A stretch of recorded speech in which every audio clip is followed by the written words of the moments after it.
Emotional कहानी। एक शहर में अनिल नाम का एक इंसान रहता था। अनिल एक कपड़ों की दुकान पर काम करता था। उसकी बहुत साल पहले शादी हो गई थी। अनिल को हमेशा से लड़का चाहिए था। लड़का यह वंश का कुल दीपक होता है, पिता का नाम रोशन करता है और बुढ़ापे का सहारा होता है। लेकिन लड़की, वह शादी करके चली जाती है। ऐसी सोच रखने वाला वह पड़ोसियों को भी यह बात बताता था। शादी के कुछ साल बाद उसे दो लड़के हुए। बड़े बेटे का नाम करण और छोटे बेटे का नाम किशन रखा गया। बाद में कुछ सालों के बाद उसकी पत्नी का निधन हो गया। उसके बाद उसी ने उन दोनों बेटों का ख्याल रखा। समय बीता और उसके दोनों बेटे बड़े हो गए और अब दोनों बेटे नौकरी कर रहे थे। दोनों की शादी भी हो गई।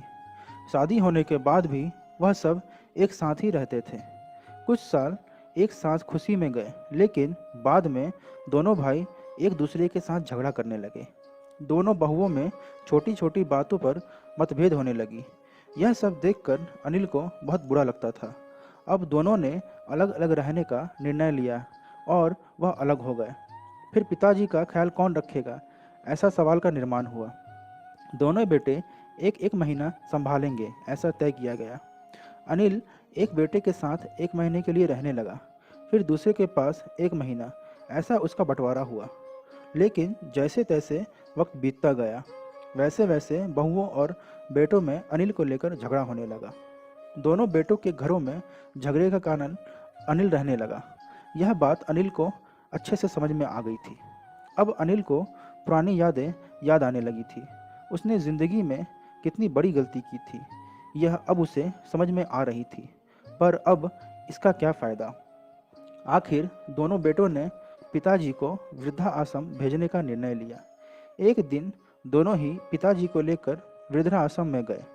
वहां जाने पर सभी औपचारिकता पूरी करके पिताजी को मिलकर वह दोनों अपने अपने घर वापस चले गए। बेटे घर जाने के बाद अनिल बहुत रोने लगा।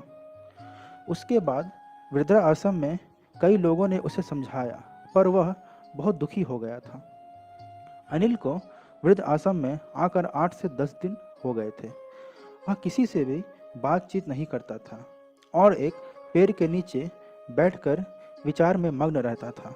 वहाँ के लोग उसे पूछते थे, पर उसने किसी को भी कुछ भी नहीं बताया। कुछ दिनों में वह एक व्यक्ति से थोड़ा बहुत बोलने लगा।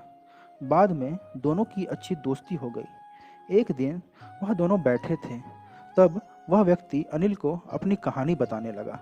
वह बोला, मुझे एक ही बेटा है। वह मेरे साथ छोटी छोटी बातों पर झगड़ा करता था। इस बात से मैं बहुत ज़्यादा ऊब चुका था और उसी वजह से फिर मैंने वृद्धा आश्रम में रहने का फैसला किया। कभी कभी मुझे ऐसा लगता था कि मुझे एक बेटे के साथ एक बेटी भी होती तो कितना अच्छा होता। कम से कम आज वो मेरे बुढ़ापे का लाठी तो बन ही सकती थी। उसका बोलना सुनकर अनिल और ज़्यादा दुखी हुआ और वह बहुत गहरे विचारों में खो गया। अनिल को